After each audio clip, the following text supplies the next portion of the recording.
One of the rules I had for the Chandlers was seek support.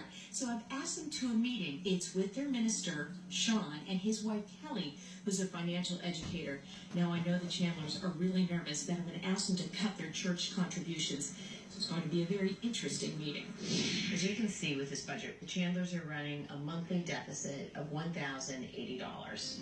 So our goal is to erase that deficit, get it to zero as quickly as possible.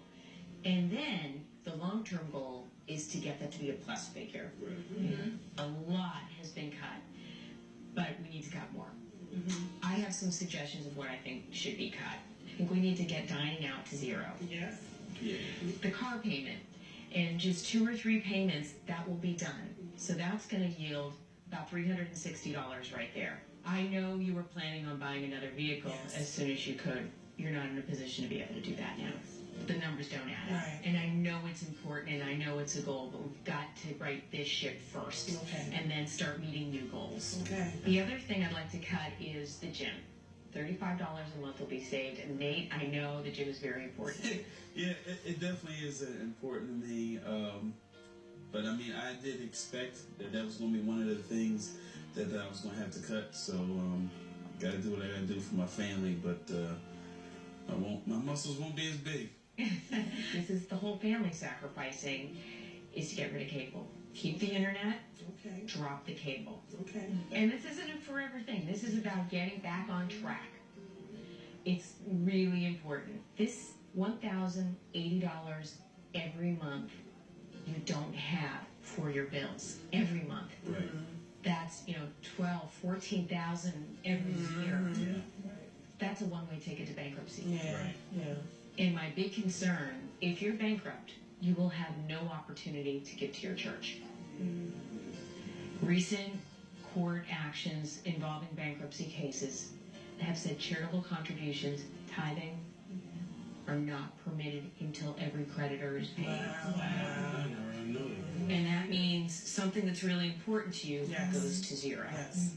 As we can see, it's the second most expensive item on your budget every month. And I know that contribution is important, and I want to protect it. But I also want to question the amount you're giving. Because the idea that you're going to give 10% to your church and then live off the rest every month, great.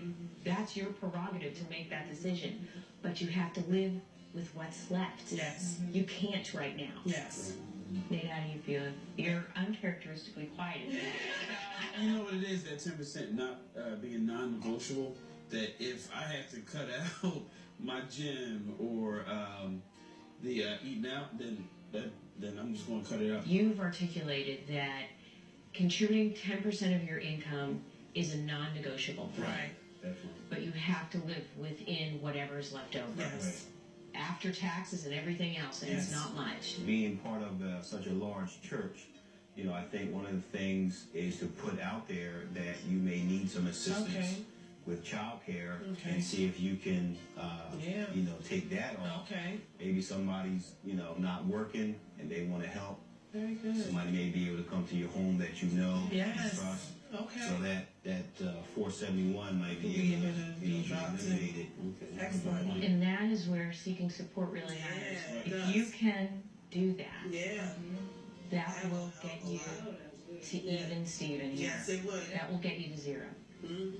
And if you can do that, that will allow you to meet your other obligations. It will. So let's look through here. Cutting out eating out. $100 saved. Cut that out. Cutting out a car payment.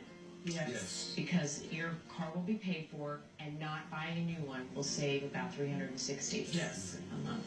Getting rid of the cable will save over $100 each month. Cutting out the gym, Nate, save It's still funny. $35.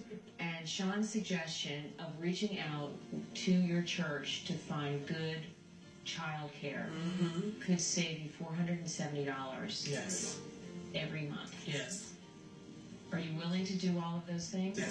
Yes, we are. If you do every one of those things, you will now no longer have a deficit every month. And Nate, if you work your 40 hours and get those expenses in, you will have a surplus every month. All about surplus. Before Mary arrived, Nate and I did not know that we were running a deficit that bad. I mean, we knew we were running a deficit, but over $1,000, no, we didn't. So it was just so enlightening to see, you know, how much in the negative we were. One of the things that my wife and I was fearful of is that our tie was going to be cut. So as long as we can keep our ties, everything else is negotiable. My experience with Mary is it's just tremendous. Her care and her compassion for what we feel and what is important to us, and her coming up with a solution around that, and just her willingness to see us succeed was just tremendous. Did you guys learn a lot? Yes, Good, good. Well, thank you so much for your time and for all your enthusiasm.